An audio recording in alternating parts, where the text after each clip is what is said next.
ದೇವರ ಅತಿ ಪರಿಶುದ್ಧವಾದ ನಮಗೆ ಮಹಿಮೆ ಆಗಲಿ. ಕ್ರಿಸ್ತನ ಮೂಲಕವಾಗಿ ದೇವರ ಲೋಕಕ್ಕೆ ಮತ್ತೊಂದು ಹೊಸ ಮುಂಜಾನೆಯನ್ನು ದಯಪಾಲಿಸಿದ್ದಾರೆ. ಹಾಗಾಗಿ ನಾವು ದೇವರಿಗೆ ಕೃತಜ್ಞ ಹೃದಯ ಉಳ್ಳವರಾಗಿರೋಣ. ಈ ದಿನದ ಧ್ಯಾನ ದೇವರ ವಾಕ್ಯ ಪ್ರಸಂಗಿ ಪುಸ್ತಕ 10ನೇ ಅಧ್ಯಾಯದಲ್ಲಿ 10ನೇ ವಾಕ್ಯ. ಕಬ್ಬಿಣ ಮೊಂಡಾಗಿದ್ದು ಅದರ ಬಾಯಿಯನ್ನು ಮಸೆಯದಿದ್ದರೆ ಅವನು ತಪ್ಪದೇ ಹೆಚ್ಚು ಬಲವನ್ನು ಹಾಕಬೇಕು. ಆದರೆ ಜ್ಞಾನವು ಬದುಕಿಗೆ ಪ್ರಯೋಜನವಾಗಿದೆ. ದೇವರಿಗೆ ಸ್ತೋತ್ರ. Ecclesiastes chapter 10 word 10. If your axe is blunt and you don't sharpen it, you have to work harder to use it. It is more sensible to plan ahead. ದೇವರಿಗೆ ಸ್ತೋತ್ರ. ನಾವು ವಾಕ್ಯ ಭಾಗ ನೋಡ್ತಾ ಇದ್ದೀವಿ. ಪ್ರೀತಿ ದೇವ್ರ ಮಕ್ಕಳೇ, ಕಬ್ಬಿಣವು ಮೊಂಡಾಗಿದ್ದು ಅದರ ಬಾಯಿಯನ್ನು ಮಸೆಯದಿದ್ದರೆ ಅವನು ತಪ್ಪದೇ ಹೆಚ್ಚು ಬಲವನ್ನು ಉಪಯೋಗಿಸಬೇಕಾಗತ್ತೆ. ಆದರೆ ಜ್ಞಾನವು ಬದುಕಿಗೆ ಪ್ರಯೋಜನಕರವಾಗಿದೆ ಅಂತ ವಾಕ್ಯ ಹೇಳುತ್ತೆ. ದೇವರಿಗೆ ಸ್ತೋತ್ರ. ಕಬ್ಬಿಣ ಮೊಂಡಾಗಿದ್ದರೆ ನಿಶ್ಚಯವಾಗಿ ಹೆಚ್ಚು ಶ್ರಮವನ್ನು ಬಲವನ್ನು ಉಪಯೋಗಿಸ್ಬೇಕಾಗುತ್ತೆ, ನಿಜ. ಆದರೆ ಅದು ಶಾರ್ಪ್ ಆಗಿದ್ದರೆ ಬಲ ಹೆಚ್ಚಾಗಿ ಉಪಯೋಗಿಸ್ಬೇಕಾಗುತ್ತಾ? ಇಲ್ಲ. ಸೊ ಹಾಗಾಗಿ ಉಪಯೋಗಿಸೋದಕ್ಕೆ ಮುಂಚೆನೇ ಅದನ್ನು ಶಾರ್ಪ್ ಮಾಡ್ಕೋಬೇಕು. ದೇವರಿಗೆ ಸ್ತೋತ್ರ. ಶಾರ್ಪ್ ಆಗೋದಕ್ಕೆ ಜ್ಞಾನ ಎಲ್ಲಿಂದ ಬರುತ್ತೆ? ದೇವರಿಂದ ಕೇಳ್ಕೋಬೇಕು. ದೇವರು ಜ್ಞಾನವನ್ನು ಕೊಡೋರಾಗಿದ್ದಾರಾ? ಎಸ್. ಯಾರಿಗೆ ಗೊತ್ತಿಲ್ಲ ಅದನ್ನು ಶಾರ್ಪ್ ಮಾಡಬೇಕು ಅನ್ನೋದು? ಗೊತ್ತಿದೆ. ಯಾಕೆಂದರೆ ಜ್ಞಾನವನ್ನು ದೇವರು ಮನುಷ್ಯನಿಗೆ ಕೊಟ್ಟಿದ್ದಾರೆ. ದೇವರಿಗೆ ಸ್ತೋತ್ರ. ಆದರೆ ವಾಕ್ಯ ಭಾಗ ಹೇಳುತ್ತೆ, ಮನುಷ್ಯ ಜ್ಞಾನವು ಬದುಕಿಗೆ ಪ್ರಯೋಜನವಾಗಿದೆ. ದೇವರಿಗೆ ಸ್ತೋತ್ರ. ಜ್ಞಾನವು ಬದುಕಿಗೆ ಪ್ರಯೋಜನವಾಗಿದೆ. ಹೌದು, ನಾವು ಅಂದ್ಕೊಳ್ಳೋ ವಿಷಯ ಇರಲಿ. ನಾವು ಎಷ್ಟೋ ಜನ ನೋಡ್ತೀವಿ, ನಮ್ಮ ಜೀವನ ಇಷ್ಟೇ, ನಮ್ಮ ಬದುಕಿಷ್ಟೇ, ನಮ್ಮ ಸ್ಥಾನ ಇಷ್ಟೇ, ನಮ್ಮ ಯೋಗ್ಯತೆ ಇಷ್ಟೇ ಅಂತ ಅಂದ್ಕೊಂಡಿರ್ತಕ್ಕಂಥ ಎಷ್ಟೋ ಜನ ನಾವು ನೋಡ್ತಾ ಇದ್ದೀವಿ. ಜ್ಞಾನ ಈಗ ಆಳ್ತಕ್ಕಂಥವ್ರು, ಅಧಿಕಾರದಲ್ಲಿರ್ತಕ್ಕಂಥವ್ರು ಅಥವಾ ಜ್ಞಾನದ ಜೀವಿಸ್ತಕ್ಕಂಥವ್ರು ಇರ್ತಕ್ಕಂಥ ಜನ ಕಡಿಮೆ ಇದ್ದಾರೆ. ಭಾಳಷ್ಟು ಜನ ತಮ್ಮ ಜೀವಿತವನ್ನು ಇಷ್ಟೇ, ನಮ್ಮ ಬದುಕು, ನಮ್ಮ ಜ್ಞಾನ ಇಷ್ಟೇ, ನಮ್ಮ ಸಾಮರ್ಥ್ಯ ಇಷ್ಟೇ, ನಮ್ಮ ಬಲ ಇಷ್ಟೇ, ನನ್ನ ತಲಾಂತ್ ಇಷ್ಟೇ, ನನ್ನ ಕುಟುಂಬದ ಯೋಗ್ಯತೆ ಇಷ್ಟೇ ಅಂತ ಅಂದ್ಕೊಂಡಿರ್ತಕ್ಕಂಥ ಭಾಳಷ್ಟು ಜನ ನೋಡ್ಕೋತಾ ಇದ್ವಿ. ಅದು ನೋಡಿದ್ರೆ ನಿಜವಾಗ್ಲೂ ದೇವರಿಗೆ ಎಷ್ಟೊಂದು ದುಃಖ ಆಗುತ್ತೆ. ನಮಗೆ ಎಷ್ಟು ನೋವಾಗಬೇಕಾದ್ರೆ ದೇವರಿಗೆ ಎಷ್ಟು ದುಃಖ ಆಗುತ್ತೆ. ದೇವ್ರು ಹೇಳ್ತಾರೆ, ನೀವು ಜ್ಞಾನವನ್ನು ನನ್ನ ಹತ್ರ ಕೇಳ್ಕೊಳ್ರಿ.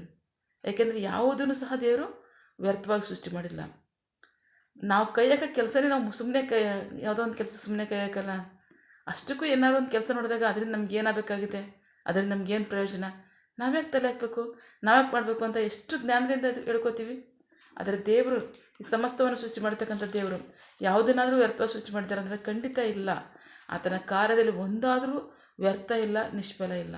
ಸೊ ಅಷ್ಟು ಜ್ಞಾನದಿಂದ ಸಾಮರ್ಥ್ಯದಿಂದ ಬೆಲೆ ಉಳ್ಳವನಾಗಿ ದೇವರು ಆ ಕಾರ್ಯವನ್ನು ಮಾಡಿರಬೇಕಾದ್ರೆ ನಮ್ಮ ಜೀವಿತಗಳಾಗಿ ವ್ಯರ್ಥ ಆಗೋದು? ನಮಗೆ ಕನಿಷ್ಠ ದೇವ್ರನ್ನ ಕೇಳ್ಕೊಳ್ಳೋಷ್ಟಾದ್ರೂ ಜ್ಞಾನ ಬೇಕಲ್ವ? ಸೊ ಅದಕ್ಕೆ ದೇವರು ಹೇಳ್ತಾ ಇದ್ದಾರೆ, ಕೇಳಿದ್ರೆ ನಿಮಗೆ ಕೊಡಲ್ಪಡುವುದು.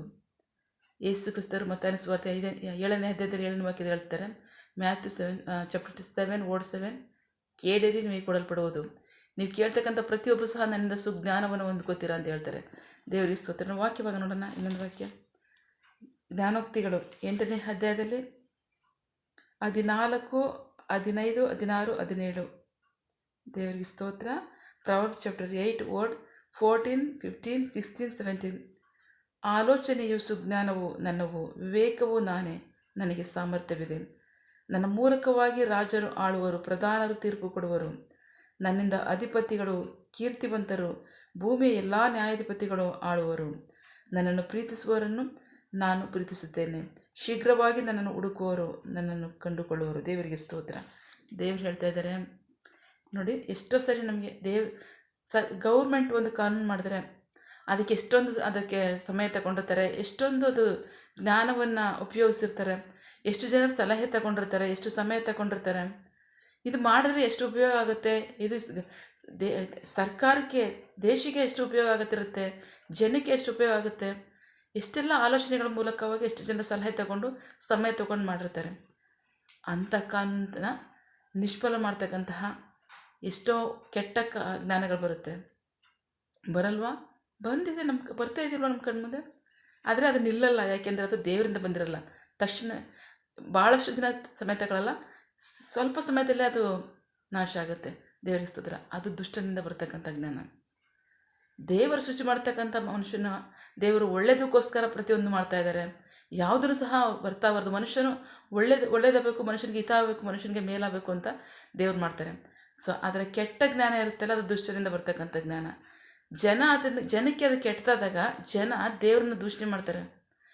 ಜನ ದೇವ್ರನ್ನ ದೂಷಣೆ ಮಾಡಿದಾಗ ದೇವರಿಗೆ ನಾನು ದುಃಖ ಮೋಸ ಮಾಡ್ದಂಗೆ ಆಗುತ್ತಲ್ಲ ಅನ್ನೋದಕ್ಕೋಸ್ಕರವಾಗಿ ದುಷ್ಟನ ಕೊಡ್ತಕ್ಕಂಥ ಜ್ಞಾನ ಅದು. ಆ ಜ್ಞಾನ ಬಹಳ ದಿನ ಉಳಿಯೋದಕ್ಕೆ ದೇವರು ಬಿಟ್ಕೊಡಲ್ಲ, ಅದು ನಾಶ ಆಗುತ್ತೆ. ಬಟ್ ಸುಜ್ಞಾನ ಇದೆಯಲ್ಲ, ಒಳ್ಳೆಯ ಜ್ಞಾನ ಇದೆಯಲ್ಲ, ಅದನ್ನು ಆಳೋರು, ತೀರ್ಪು ಕೊಡೋರು, ಕೀರ್ತಿವಂತರು ಅದನ್ನು ಬಳಸ್ತಾರೆ. ನನ್ನಿಂದ ಜ್ಞಾನವನ್ನು ಅಂತ ಹೇಳ್ತಾರೆ ದೇವರಿಗೆ ಸ್ತೋತ್ರ.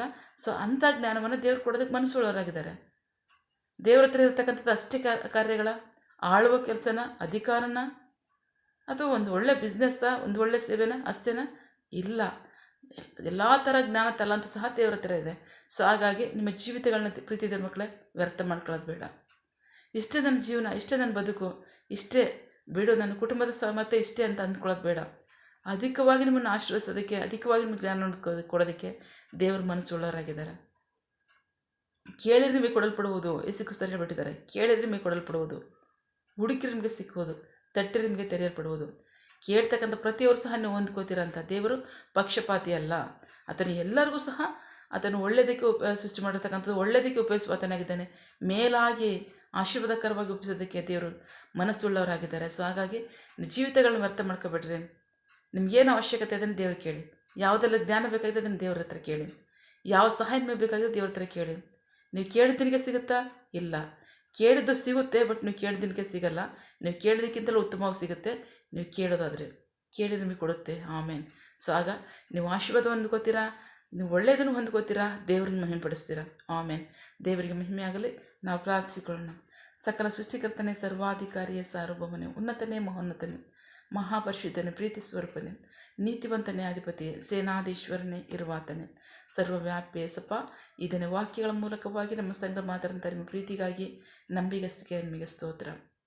ಕರ್ತನೆ ಎಸಪ್ಪ, ಕಬ್ಬಿಣ ಮೊಂಡಾಗಿದ್ದರೆ ನೀವು ಹೆಚ್ಚು ಸಾಮರ್ಥ್ಯವನ್ನು ನೀವು ಉಪಯೋಗಿಸ್ತೀರಾ. ಆದರೆ ಆದ ಅವಶ್ಯಕತೆ ಇಲ್ಲ. ನೀವು ಜ್ಞಾನವನ್ನು ಕೊಡೋದಕ್ಕೆ ಮನಸ್ಸುಳ್ಳವರಾಗಿದ್ದೀರಾ. ನಿಮ್ಮ ಜ್ಞಾನದ ಮೂಲಕವಾಗಿ ನಾವು ಹೆಚ್ಚು ಶ್ರಮದಿಂದಲ್ಲ, ಹೆಚ್ಚು ಸಾಮರ್ಥ್ಯವುಳ್ಳವರಾಗಿ, ಜ್ಞಾನವುಳ್ಳವರಾಗಿ ಕಾರ್ಯ ಮಾಡೋದಕ್ಕೆ ನೀವು ನಮ್ಮ ಸಹಾಯ ಮಾಡೋರಾಗಿದ್ದೀರಾ.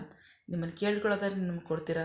ಅದಕ್ಕಾಗಿ ಸ್ತೋತ್ರ. ನಿನ್ನ ಜನರು ವ್ಯರ್ಥವಾಗಿ ಅಪ್ಪ ಇದಿಷ್ಟೇ ನಮ್ಮ ಜ್ಞಾನ, ಇಷ್ಟೇ ನಮ್ಮ ಸಾಮರ್ಥ್ಯ, ಇಷ್ಟೇ ನಮ್ಮ ಯೋಗ್ಯತೆ ಅಂತ ಅಂದ್ಕೊಳ್ದೆ ಇದಕ್ಕಿಂತ ಅಧಿಕವಾಗಿ ಮಾಡೋದಕ್ಕೆ ನನ್ನ ದೇವರು ಶಕ್ತರಾಗಿದ್ದಾರೆ, ಮನುಷ್ಯರಾಗಿದ್ದಾರೆ ಅಂತ ತಿಳಿದು ಅವರ ಅವಶ್ಯಕತೆಗಳನ್ನು ನಿಮ್ಮ ಮುಂದೆ ಇಟ್ಟು ಅವರು ಬೇಡಿ ಅದನ್ನು ಹೊಂದ್ಕೊಂಡು ಅವರು ಆಶೀರ್ವಾದವಾಗಿಯೂ ನಿಮಗೆ ಮಹಿಮೆ ತರುವಂತೆ ಜೀವಿಸೋದಕ್ಕೆ ಇದನ್ನು ವಾಕ್ಯಗಳ ಮೂಲಕವಾಗಿ ನಮ್ಮ ಸಂಘ ಮಾತನಾಡಿದ್ದೀರ. ಅದಕ್ಕಾಗಿ ಸ್ತೋತ್ರ. ಆಮೇನ್.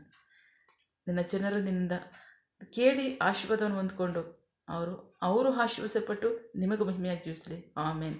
ನಿನ್ನ ಜನರು ಕೈ ಮಾಡ್ತಕ್ಕಂಥ ಕೆಲಸವನ್ನು ಆಶೀರ್ವದಿಸು. ಅವರ ಅಗತ್ಯಗಳನ್ನ ಪೂರೈಸು, ಕೊರತೆಗಳನ್ನ ನೀಗಿಸು. ಆಮೇನ್. ಯಾವ ಕಾರ್ಯದಲ್ಲಿ ಅವರು ನಿರೀಕ್ಷೆ ಉಳ್ಳವರಾಗಿದ್ದಾರೆ ಆ ಕಾರ್ಯದಲ್ಲಿ ತಕ್ಕ ಸಮಯದಲ್ಲಿ ನಿಮ್ಮ ಚಿತ್ತಾನುಸಾರವಾಗಿ ಅದನ್ನು ಹೊಂದ್ಕೊಳ್ಳಿ. ಆಮೇನ್. ನೀವು ಹಾಗೆ ಮಾಡೋ ಪ್ರೀತಿಗಾಗಿ ನಂಬಿಗಸ್ತಿಗೆ ನಿಮಗೆ ಸ್ತೋತ್ರ. ನಮ್ಮ ಪ್ರಾರ್ಥನೆಯನ್ನು ಕೇಳಿದ್ದೀರಾ, ಅದರಂತೆ ನಡೆಸ್ತೀರ. ಅದಕ್ಕಾಗಿ ಸ್ತೋತ್ರ. ನಮ್ಮ ಪ್ರಾರ್ಥನೆಯನ್ನು ನಮ್ಮ ರಕ್ಷಕನಾದ ಯೇಸು ಕ್ರಿಸ್ತರ ಅತಿ ಪರಿಶುದ್ಧವಾದ ನಾಮದಲ್ಲಿ ಪ್ರಾರ್ಥಿಸಿ ನಿಮ್ಮ ಪಾದಗಳು ಸಲ್ಲಿಸಿ ನಾವು ಬೇಡುವಂತಿದ್ದೇವೆ ನಮ್ಮ ಜೀವಗಳ ತಂದೆ. Amen. God bless you all. ದೇವರು ತಾನೇ ದಿನ ವಾಕ್ಯಗಳ ಮೂಲಕವಾಗಿ ನಮ್ಮ ಸಂಘ ಮಾತನಾಡಿದ್ದಾರೆ, ನಮ್ಮನ್ನು ಆಶೀರ್ವದಿಸಿದ್ದಾರೆ. ಆಮೇನ್. All the best.